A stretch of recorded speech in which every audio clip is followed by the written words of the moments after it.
Howdy everyone, this is Rick Koppel coming at you from Denver, Colorado. This is another episode of PD Man Rick. In this episode we're going to focus on the benefits of exercise and how it works and that kind of thing. I'll be using an article on the Parkinson's Federation website entitled simply Exercise Research.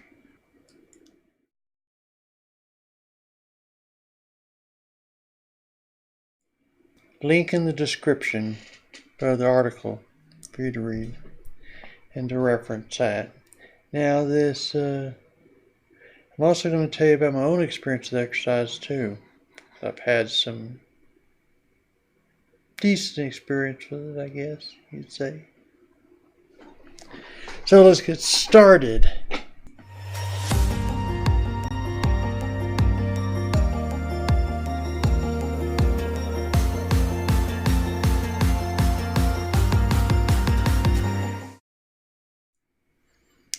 Hey, before we get started, actually start on this day's topic, I wanted to have a couple of announcements I need to make to let you know in on the information. One announcement is that I apologize for not getting a video out last week. Life got in the way, I guess. That's all I can say, my only excuse. But we're getting back on track today. That's a good topic, I think. Also, if you've noticed, I'm clearer than I've ever been before. Why, you ask? It's because I got a new webcam that highlights things and stuff like that. Has better color correction, I think, and it just overall gives you a nice, sharper image of me. So anyway, enough said on all that. I can hear you saying it's about time you got some new software, Rick. New webcam and stuff. Yeah, so now I got a good microphone and I got a pretty good webcam and I'm ready to roll out the videos. So, now to the topic at hand. My story is basically this. Back in 2014 and through 2013, 2014, I did a lot of research on Parkinson's, and you can look at my past blog entries back in my Rick's pdjourney.blogspot.com. Try saying that about times fast. Anyway, yeah, if you look back in there, you can see back in 2013 and 2014, I did a lot of research and stuff into supplements and stuff without much success, really. And as far as mitigating symptoms, my rate of acceleration got a lot worse during that time, more than anything. One thing in my research I did come across was that cardiovascular exercise has been shown to slow down the progression of Parkinson's disease. And we'll go into that a little bit more later on, but for right now, the important thing is that I realized that, and I kind of got more time beginning of 2015 because I went on disability. And so, guess what? I did my part-time job then was to exercise a whole lot. And I did. And one of the best exercises, now most any cardiovascular exercise is going to be good for you. So don't get me wrong, I'm not saying this is the one that you have to do. There's one that I did because it worked for me. But I read one of the best kind of exercises to do was dance. Because you move all different ways. Cha-cha-cha, cha-cha-cha, like that kind of thing. And yeah, so I learned that you can do a lot of exercise that way and get in the varied movement stuff, help your neuroplasticity in your brain. And the cardiovascular exercise is great. So I did a lot of Zumba. That's where I started out with, and kept continuing on with that. Became an instructor actually in 2017. But anyway, what I did, my exercise routine that I had at one point, it's going to seem kind of extreme to y'all guys, but what I did was I did Zumba, full regular Zumba, no gold or nothing like that, just regular full Zumba for 4 times a week. And then I did body step once a week, body pump once a week. And early on, I did Pilates for about 2 or 3 times a week. So, yeah, I did a lot of exercise really for a PD patient, but it paid off. Yeah, I played a lot of pickleball back then too. An average about 8 hours a week. So, yeah, I played a lot, did a lot, had a lot of fun, that kind of thing. In my PD support group in Texas, actually, one of the things they called me was the poster boy for exercise, PD. The Parkinson's patient. I was their poster boy because I did so much and I was so fit and fiddle, all that good stuff. Unfortunately, as it tends to happen, moving to Colorado, I haven't kept up with the exercise as much as I should have. I'm going to change that here at the beginning of this year. Let's get past all the big fat foods and all that kind of stuff. Anyway, benefits I've experienced though. When I started exercising, I got all the exercise. One, I had a lot more energy. I could do a lot of what I started out doing in Zumba and then later on in body step. I would become really exhausted. I mean, some of those things were just really dances and some of them were just really intense. And so, but then after a while, guess what? I got to where I didn't puff and I could do them. I remember the first time in body step when I did this one routine and I wasn't like all tuckered and tired out at the end of it. I thought, wow. So yeah, you get more energy, you get more excitement built up and more just overall well-being. Now, the deterioration of my muscles due to Parkinson's was also held in check and even reversed. I mean, my arms got stronger as I was doing all the body pump stuff, and my legs got stronger. Matter of fact, I could do quite a few lunges with weights on my back and all that kind of stuff. It really was helpful, I think, in helping me, especially when I got my DBS that I mentioned last time, that I was able to do lunges to get up and down with, primarily because of all the exercise I got from back then. So also, one of the things that was really interesting is I had big bladder issues back in 2014 before I started exercising. I remember a trip we took to Mississippi from Texas. I was like having to stop in desperation at every little spot, sometimes 2 or 3 times, and it seemed like once an hour or so, once every hour or two, I was desperate to stop. I couldn't drink nothing, because if I did, I would need to go to the bathroom pretty bad. And usually it just hit, it'd be like, something just driving down the road, and all of a sudden, boom, I gotta go. So it was really crazy the time that bladder problems I had. Now, when I went on my trip in 2015, however, it's a much different story. I could hold things in real good, just like normal, you know. It's like I never had a bladder problem.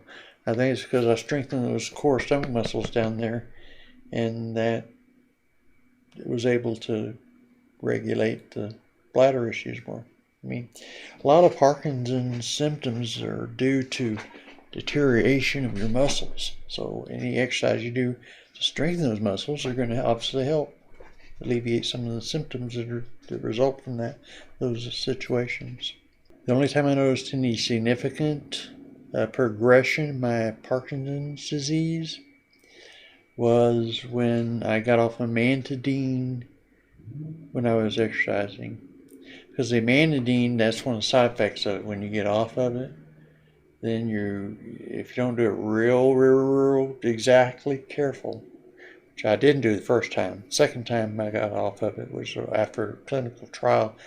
They weaned me off a little slower, but apparently not slow enough because both times I've had to bump up my dopamine levels, and so be aware of that when you're thinking about getting on amantadine. That's the bird flu vaccine. Otherwise, I didn't have any progression that I really noticed when I was when I was exercising all the time. 2015 all the way through 2018. Really, even now, even though I haven't exercised as near as much as I should have in the last couple of years, I haven't noticed that much progression in my Parkinson's yet. So there's lasting benefits from it, even if you stop for a period of time. So yeah, that's one of the benefits I noticed when I exercised a whole lot. You may not be able to exercise near as much as I did, but that doesn't matter. You just exercise what you can. So the next thing I wanted to look at was, how does this stuff work? One of the aspects of exercise is that as your cardiovascular system improves, it improves the cleaning out of those alpha-synuclein protein, misfolded proteins, and all that gunk in the brain. It helps clean that out better, more efficiently, and faster. The above are just some of the mounting evidence, and they listed several benefits. You can go read the article yourself. Link down in the description. But the above are just some of the mounting evidence. It shows that for people with Parkinson's, exercise is an essential part of managing the disease. Yes, it's important that you manage your disease using exercise. In other words, if you really want to incorporate the fullness of what is out there in the medical community, you don't want to just pop pills all the time. You want to actually do some exercise, because that's important. Even if it's just sitting in a chair doing chair Zumba or chair exercises or something like that, it's a lot better than just sitting in the couch potato all the time, looking fat and getting fatter and all that kind of stuff, or wasting away whatever the situation is you have. But anyway, that's just one of the essential part of managing disease. Essential. Doesn't sound very like something you can think about doing, maybe do a little ways or whatever, but to go ahead and get it done, because it's essential. Scientists call this ability, this talking about the research has shown that exercise can counteract neurodegeneration, aside from what I just mentioned about clearing out all the alpha-synucleins, misfolded proteins in your brain, and helping to clear it out because your circulation is better. Scientists call the ability to change and compensate exercise-dependent neuroplasticity. Exercise may affect the brain by driving this compensation. On a daily basis, people with PD who exercise can move more normally than those who do not. Believe that exercise may be contributing to neuroplasticity, helping the brain maintain old connections, form new ones, and restore lost ones. This may outweigh the effects of neurodegeneration. So yeah, if you got that going on, that's one way that exercise can help Parkinson's, is in the neuroplasticity department. Especially if you're doing something like dance, where your movements are varied, and as you learn new songs all the time, at least I did when I was in my Zumba class, then you're always learning new moves. And as you learn new moves and your brain's getting better all the time, guess what? You get better. Another benefit of exercise is in the more efficient use of your dopamine that you do have. Now, as this says here in this article, researchers found that exercising changed neither the amount of dopamine nor the number of neurons in the animal's brains. Animal clinical trials we're talking about. But in the ones that had exercised, the brain cells were using dopamine more efficiently. They found that exercise improves that efficiency by modifying the areas of the brain where dopamine signals are received, substantia nigra and basal ganglia. So, yeah, you have that actually going on, and voila. So that's the basics. There are probably some other points we can make, some other finer point stuff. Those are the most essential parts, I think, is it clears out your brain from the circulation, improves circulation. So it clears out your waste better from your brain.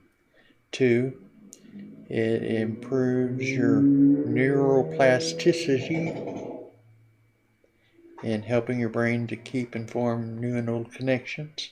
And 3, it makes more efficient use of the dopamine that you do have. So, yeah, you need exercise in order to keep yourself fresh and vibrant.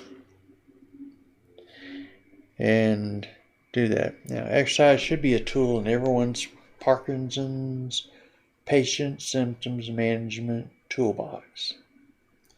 Even if all you do is sit in a chair and do exercises and Zumba, whatever you can do, go whatever your ability is able to do at that point. For as long as you're able, because somewhere down the road you may not be able to jump around, you may not be able to even sit in a chair much and do Zumba or other silver sneakers or other exercise programs are for people that have troubles moving around and balance issues that prevent falls and things like that. So enjoy it while you have it. That's what I always say. So this is Rick Koppel signing off. And remember, be yourself. Because nobody can do you like you can. Till next time, bye.